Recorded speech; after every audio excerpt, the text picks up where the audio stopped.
예수님께서 십자가에 못 박혀 죽으셨습니다. 이제 사람들은 모든 것이 끝났다 생각했을 것입니다. 로마 군인들은 반역자를 처단했다 생각했을 것이고, 대제사장들과 바리새인들은 자신의 자리를 위협하던 자를 죽였다 생각했을 것입니다. 그리고 예수님의 죽음을 숨어 처음부터 끝까지 지켜보던 제자들은 혹시 예수님이 반전을 일으켜 십자가에서 내려와 자신의 대적자들을 다 처단하지 않을까라는 일말의 기대를 가지고 있었을 것입니다. 그런데 예수님의 죽음으로 완전히 다 끝났다 생각했을 것입니다. 다시 말해 아무런 소망을 가질 수 없는 상황이 된 것입니다. 이처럼 죽음은 모든 소망을 끝내버립니다. 원래 십자가에서 죽은 사람들은 보통 십자가에 상당 시간 그냥 매달아 둡니다.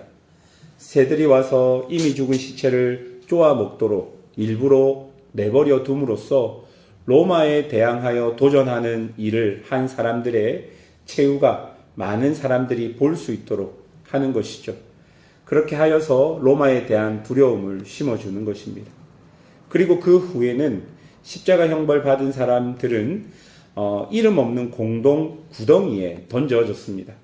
그러면 시체들을 들짐승들의 먹이들이 되었던 것이죠. 사실 예수님의 돌아가신 몸도 그와 같은 기막힌 상황에 처하게 될 운명이었던 것입니다. 그런데 오늘 본문에 보면 두 명의 사람이 등장합니다. 첫 번째 인물은 아리마대 사람 요셉입니다. 38절을 보십시오. 아리마대 사람 요셉은 예수의 제자이나 유대인이 두려워 그것을 숨기더니 2일 후에 빌라도에게 예수의 시체를 가져가기를 구하매 빌라도가 허락한지라 이에 가서 예수의 시체를 가져가니라. 이 아리마대 요셉이라는 사람은 사내들인의 회원이었습니다. 부유한 사람이었고 당대 유대 사회의 엘리트 그룹 가운데 한 명이었습니다. 그런 그가 빌라도에게 찾아가 예수님의 시체를 요구했고 빌라도가 허락하여서 그가 예수님의 시체를 가져갔습니다. 그런데 사실 이러한 요구는 상당히 위험한 요구였습니다. 가족도 아닌 사람이 십자가 처형을 당한 사람의 시체를 가져간다는 것은 그도 십자가 처형을 당한 사람과 한편이라는 인상을 주었기 때문입니다. 그런데 여러분, 오늘 본문의 저자 요한이 이야기하는 게 뭡니까? 이 아리마대 요셉이라는 사람은 예수의 제자였지만 유대인이 두려워서 그것을 숨겼던 사람들입니다. 요한복음 12장 42절과 43절에 보면 이렇게 기록되어 있습니다. 그러나 관리 중에도 그를 믿는 자가 많되 바리새인들 때문에 드러나게 말하지 못하니 이는 출교를 당할까 두려워함이라. 그들은 사람의 영광을 하나님의 영광보다 더 사랑하였더라. 여러분, 십자가 이전만 하더라도 아리마대 요셉 역시 출교를 당할까봐 두려워 자신이 예수의 제자인 것을 밝히지 못했습니다. 만약 자신이 예수의 제자인 것을 밝혀서 출교를 당하면 아리마대 요셉이라는 사람이 가지고 있었던 명성과 누렸던 모든 것이 한꺼번에 다 사라지기에 그는 예수님의 제자였지만 숨어 있었던 것입니다. 그런데 그런 그가 당당히 로마 총독에게 가서 예수님의 시체를 요구하고 있는 것이죠. 여러분, 십자가의 능력이 그의 두려움을 사라지게 하였습니다. 자신이 가진 모든 것이 다 사라진다 할지라도 그는 괜찮았습니다. 다른 사람들은 십자가에 못 박힌 예수를 보고 다 도망갔지만 그에게는 십자가가 능력이 되어 도망가고 숨겼던 그 예전의 모습을 버리고 빛으로 나오게 되었던 것입니다. 여러분, 십자가는 이렇게 능력이 있는 것입니다. 두 번째로 등장하는 사람은 니고데모라는 사람입니다. 39절에 보면 일찍이 예수께 밤에 찾아왔던 니고데모도 모략과 침량 섞은 것을 100리트라쯤 가지고 온지라고 기록합니다. 여러분, 이 사람은 요한복음 3장에 예수님을 찾아와 영생과 하나님의 주제로 이야기를 나누었던 사람이고 또한 요한복음 7장에서는 예수님을 잡고자 하는 사내들인과 바리새인들 앞에 나서서 주님을 간접적으로 보호하려고 시도했다가 유대 당국자들에게 의심의 눈초리를 받았던 사람입니다. 사실 이 사람도 예수님에게 호의적인 사람이었지만 요한복음 3장이 말해주듯 여전히 밤에 속한 사람이었습니다. 드러내놓고 나는 예수님의 제자다라고 말하기에는 너무나도 잃을 것이 많은 사람이었던 것이죠. 그래서 낮이 아닌 밤에 예수님을 찾아왔던 것입니다. 그런데 그런 그가 모략과 침량 섞은 것 100리트라쯤 가지고 왔다고 요한은 기록합니다. 지금으로 환산해 보자면 약 40kg 정도 되는 것인데 이것은 일반인의 장례보다는 왕의 장례에 사용될 만큼 많은 양이었다라고 학자들이 이야기합니다. 여러분, 이 두 사람은 모두 세상에 대한 두려움이 있었습니다. 예수님의 십자가 죽음으로 인하여 담대히 자신의 믿음을 드러낸 사람입니다. 자신의 위치와 재산, 명성을 잃어버리지 않기 위해 숨어 있었던 제자들이 예수님의 십자가 은혜로 담대한 믿음이 생겼던 것입니다. 사람들은 십자가의 죽음으로 예수님의 모든 것이 끝났다 생각했습니다. 그동안 행하신 기적이나 말씀하신 하나님의 나라의 가르침이 십자가로 인하여 평가절하되고 이제 세상에 아무런 영향력이 없을 것이라고 생각했습니다. 대제사장도 그런 이유로 예수를 십자가에 못 박은 거 아니겠습니까? 그러나 그렇게 아무것도 남지 않았다 말하는 사람들에게 오늘 본문이 보여주는 두 사람의 모습을 보십시오. 아리마대 요셉과 니고데모를 보여주면서 십자가로 인하여 새롭게 새 창조될 사람들의 모습을 우리에게 보여줍니다. 여러분, 십자가가요, 창세기 1장의 혼돈과 공허와 흑암을 보여주었다면 아리마대 요셉과 니고데모는 창세기 1장에서 빛이 있으라 말하시며 천지를 창조하셨던 하나님의 창조를 나타냅니다.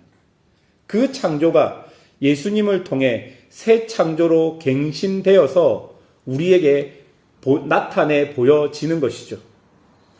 바울은 고린도후서 5장 17절에서 그런즉 누구든지 그리스도 예수 안에 있으면 새로운 피조물이라 이전 것은 지나갔으니 보라 새 것이 되었도다 라고 말하며 십자가의 죽음이 결국 부활의 신비로 새로운 피조물을 만들어 냄을 우리에게 알려줍니다.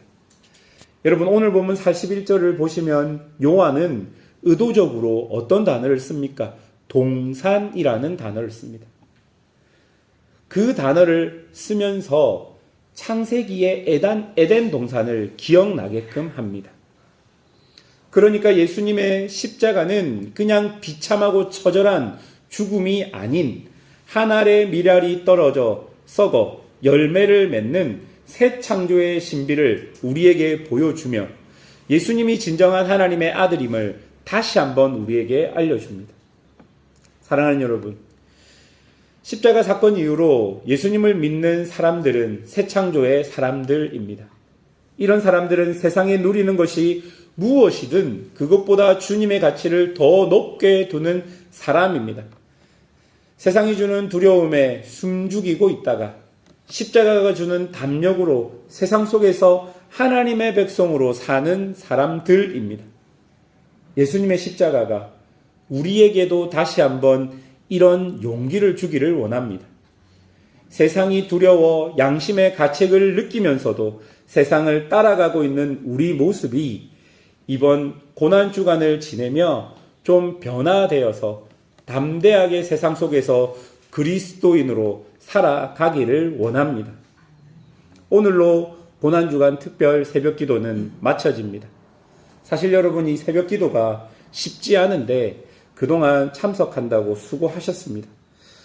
이번 고난주간 특세를 통해 그리스도인들이 가진 역설적 신비이자 비밀인 십자가가 여러분 삶에 조금 더 깊이 자리 잡기를 원합니다. 또한 함께 이 시간을 지켜준 사랑하는 여러분 곁에 계신 성도들이 있음을 알았으면 좋겠습니다. 사실 특별한 새벽 기도는 없습니다.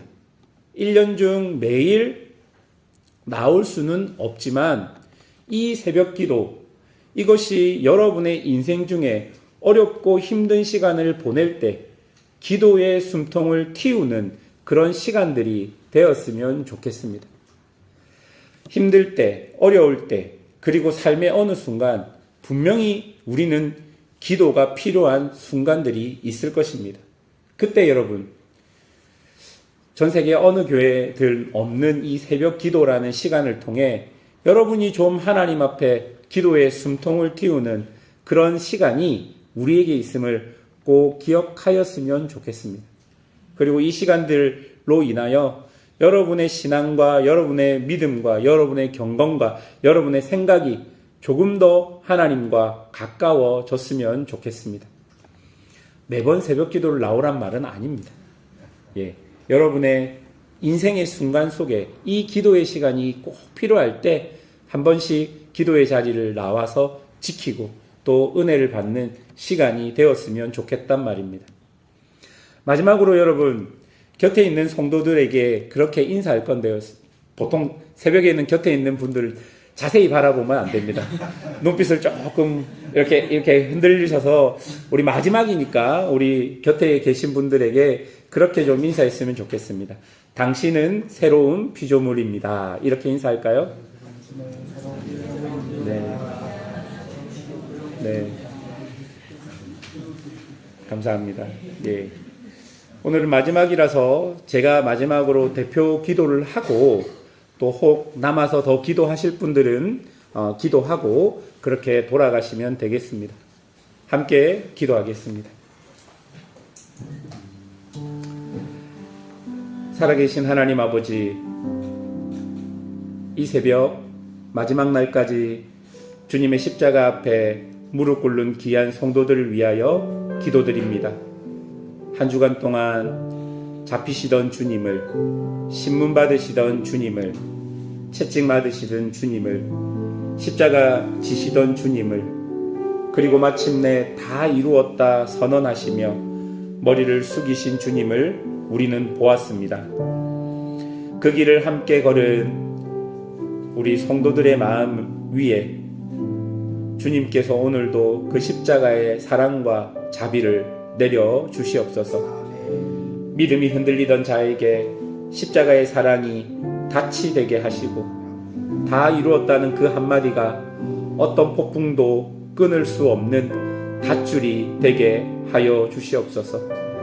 상처를 안고 이 자리에 앉아 있었던 자들에게도 창과 못자국 난 그 몸으로 우리 죄를 담당하신 주님의 손을 얹어 주셔서 진정한 위로와 치유가 있게 하여 주시옵소서.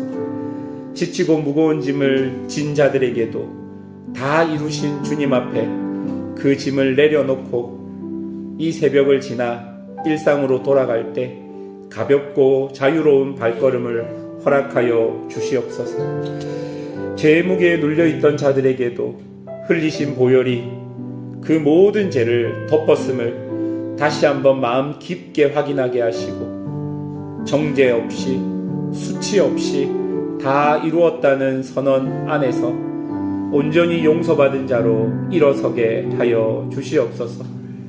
오늘도 세상 속에 나아가야 하는 자에게 십자가에서 완성된 그 사랑을 등에 지고 담대히 걸어가는 용기도 허락하여 주시옵소서. 사랑하는 주님, 사랑하는 성도들이 이번 고난 주간을 그냥 지나쳐 버리지 않게 하여 주셔서 감사합니다.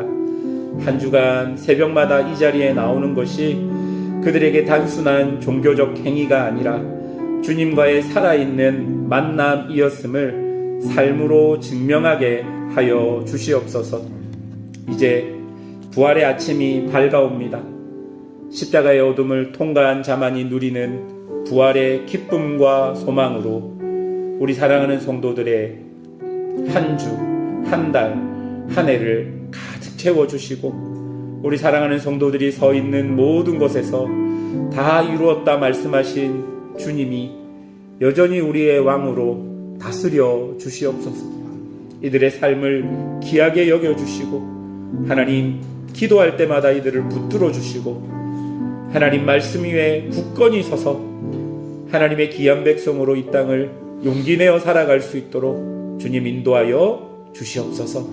감사드리며 예수님의 이름으로 기도합니다. 우리 함께 기도하겠습니다.